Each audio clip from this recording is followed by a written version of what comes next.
6:03 in the evening, the House of Representatives declared that the President of the United States was impeached, 229 votes in favor, 206 against. Articles adopted, power formally challenged. This was the third time in 5 years that a sitting American president faced impeachment in the House, but this one carried a structural difference. For the first time in history, a significant block of the president's own party crossed the line in numbers never seen before. 17.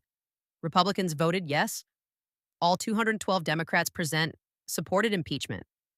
One Democrat was absent. On the Republican side, 189 voted no. 17 voted yes.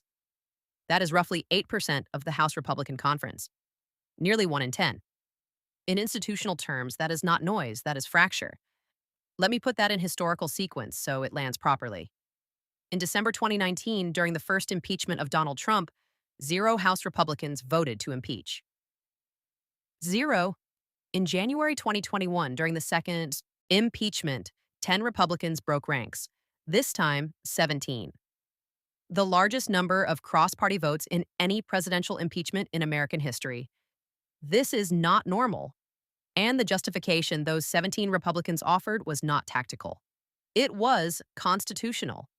They argued that when a president publicly refuses to comply with a ruling of the Supreme Court of the United States, Congress does not merely have discretion to respond, it has a duty. That is the activation point, not personality, not policy. Institutional defiance. Representative Adam Kinzinger framed it bluntly. He said his oath was to the Constitution, not to any individual president.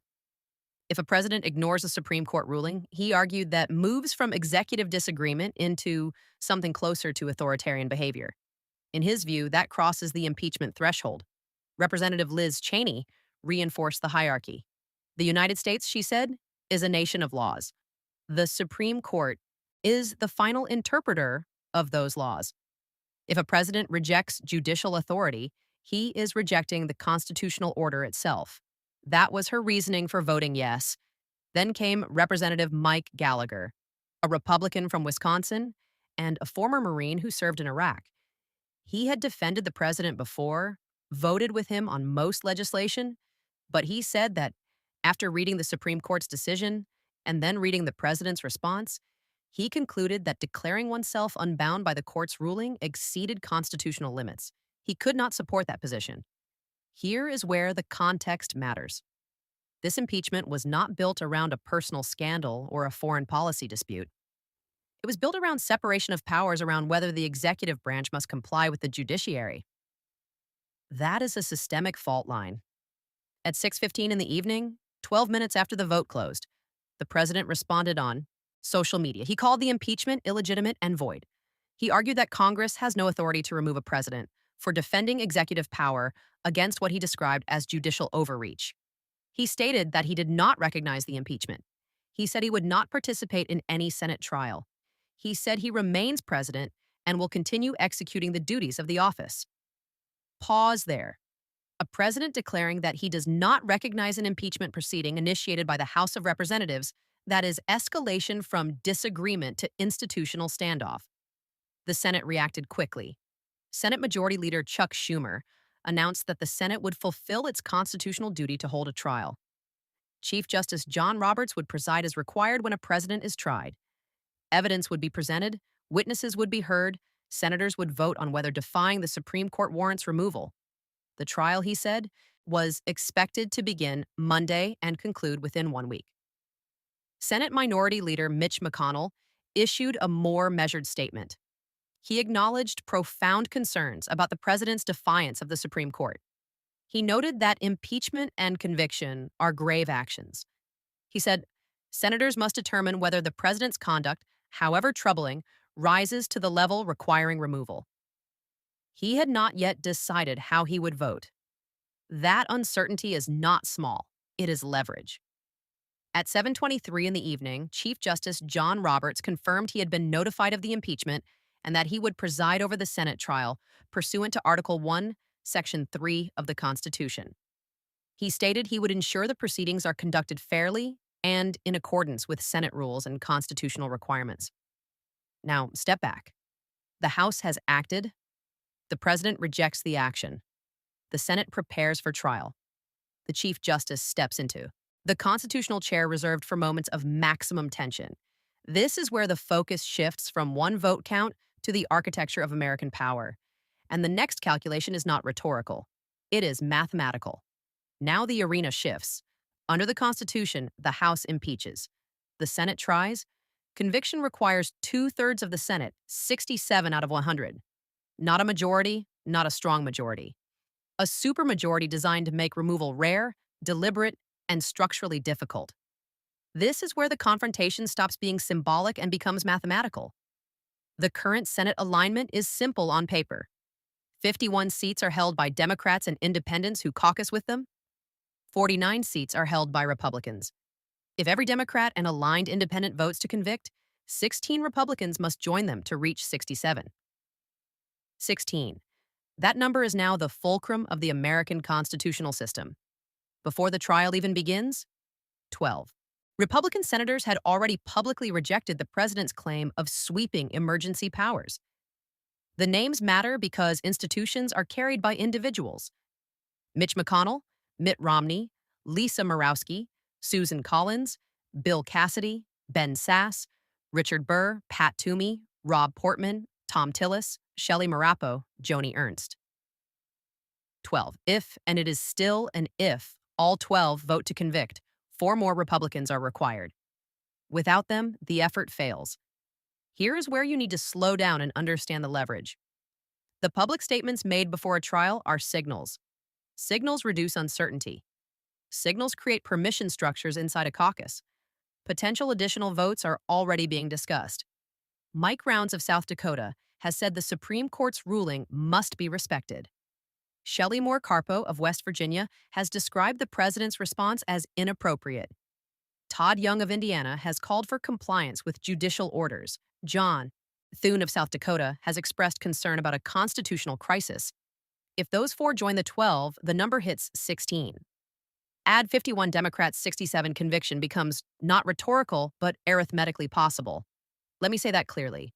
The difference between removal and survival may come down to 4 individuals. But numbers alone do not decide this. Pressure does, incentives do, primary threats, donor pressure, media, ecosystems, they all compress into that Senate chamber. And that is where the scenario matrix emerges. Scenario 1, the Senate convicts with at least 67 votes. The president is removed from office under constitutional succession, whether through the 25th Amendment framework or established line of succession. The acting president becomes president. This would mark one of the most consequential assertions of congressional authority over the executive branch in modern history. Scenario 2. Conviction fails but narrowly. 63 to 66 votes in favor. The president survives but weakened. The institutional message becomes ambiguous. Defying the Supreme Court is wrong, perhaps even dangerous but not quite removable. Accountability attempted, not achieved.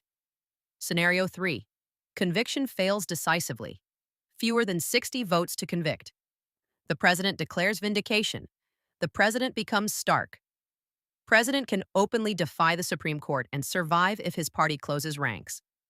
This is where the stakes expand beyond one administration because each scenario rewrites expectations for future presidents. Now consider the indicators that will shape which path materializes. Indicator 1. Does the president rescind the emergency order or announce compliance with the Supreme Court ruling before or during the trial? If he does, some senators may argue the constitutional crisis has been resolved, reducing the need for removal. If he does not, the defiance remains active. Indicator 2. Do any Republican senators publicly commit to voting to convict before the trial concludes? Early commitments create momentum. They also provide political cover for others. Indicator 3. Does the president participate in the trial or boycott it? If he refuses to mount a defense conviction, may become procedurally cleaner, but a boycott could also energize his supporters and frame the trial as illegitimate in their eyes. Indicator 4. What evidence do House managers present? Can they demonstrate that the president's defiance constitutes a structural threat to constitutional order rather than a policy dispute? Indicator 5. Public opinion. If national polling, including among Republican voters, shifts towards supporting conviction, senators gain political insulation. Indicator 6, external shock, another crisis, another escalation. A statement or action that changes the calculation mid trial. This is not theater, it is fluid. To understand how unusual this moment is, look backward. In 1868, Andrew Johnson was impeached. The Senate voted 35 to convict, 19 to acquit, one vote short of removal. The system strained but held. In 1999, Bill Clinton was impeached. The Senate voted 50 to 50 on one article, 45 to 55 on another. Conviction was never within reach. In 2020, Donald Trump faced his first impeachment. The Senate voted 48 to 52 on abuse of power and 47 to 53 on obstruction. Only one Republican voted to convict. In 2021, during the second impeachment of Donald Trump, the Senate voted 57 to 43. 7 Republicans supported conviction, still 10 votes short. The pattern is unmistakable. Presidential impeachments almost never end in removal. But this case introduces a different axis. The charge is not centered on personal misconduct, not foreign entanglements, not perjury. It is centered on a president declaring he is not bound by a Supreme Court ruling that strikes directly at separation of powers. This is where the narrative shifts from a political fight to an institutional stress test. According to reporting and analysis from the New York Times, the Washington Post, and Reuters in prior constitutional confrontations, open defiance of the Supreme Court by a president is widely regarded as a severe challenge to the system checks and balances. The judiciary lacks enforcement power of its own. It relies on compliance by the executive branch.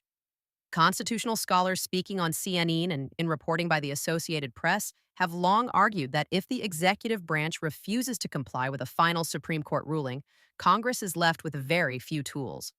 The most powerful one is impeachment, which brings us back to the Senate floor. This is not simply a trial about one decision.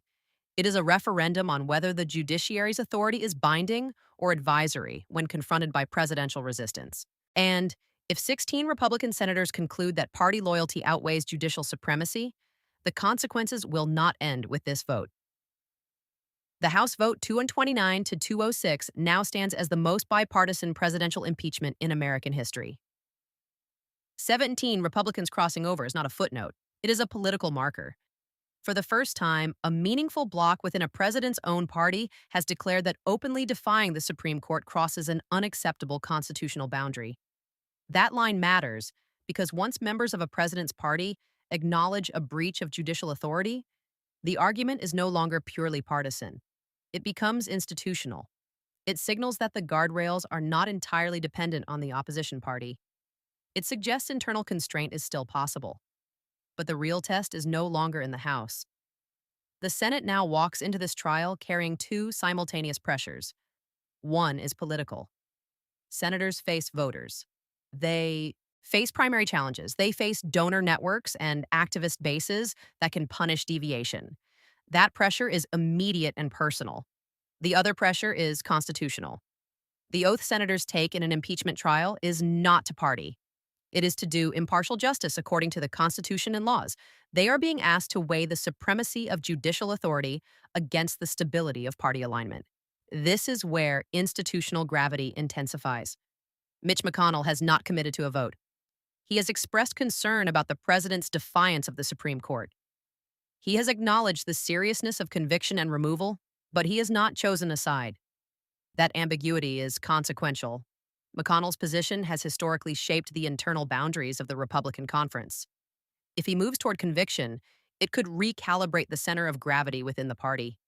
If he resists, it could consolidate opposition to removal. One individual potentially pivotal.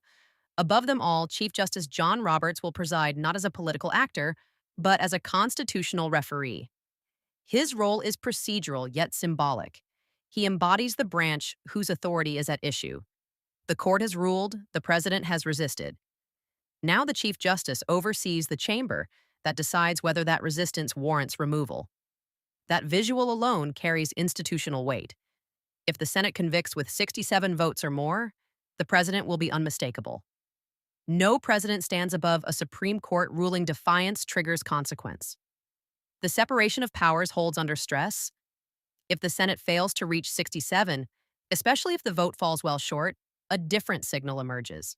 It would suggest that enforcement of judicial authority depends not solely on constitutional design, but on partisan alignment. That removal is possible in theory, but fragile in practice. Let me frame it plainly. The core question is not simply whether one president keeps his office. It is whether a Supreme Court ruling remains binding when confronted by executive refusal and partisan protection. American history has seen moments where institutions bend but do not break. Andrew Johnson survived by one vote. Bill Clinton survived comfortably. Donald Trump survived twice. Each time the system absorbed the shock. But this confrontation centers on judicial authority itself. If that authority can be disregarded without removal, future presidents may test that boundary again, not because of ideology, but because precedent permits it. 100 senators will cast votes within a week. Their decision will not just close a trial. It will shape how the principle of checks and balances functions in the next chapter of American democracy. And here is the unresolved tension. If the branch designed to enforce accountability hesitates when judicial authority is directly challenged, what exactly remains as the final safeguard of constitutional order? Thank you for listening.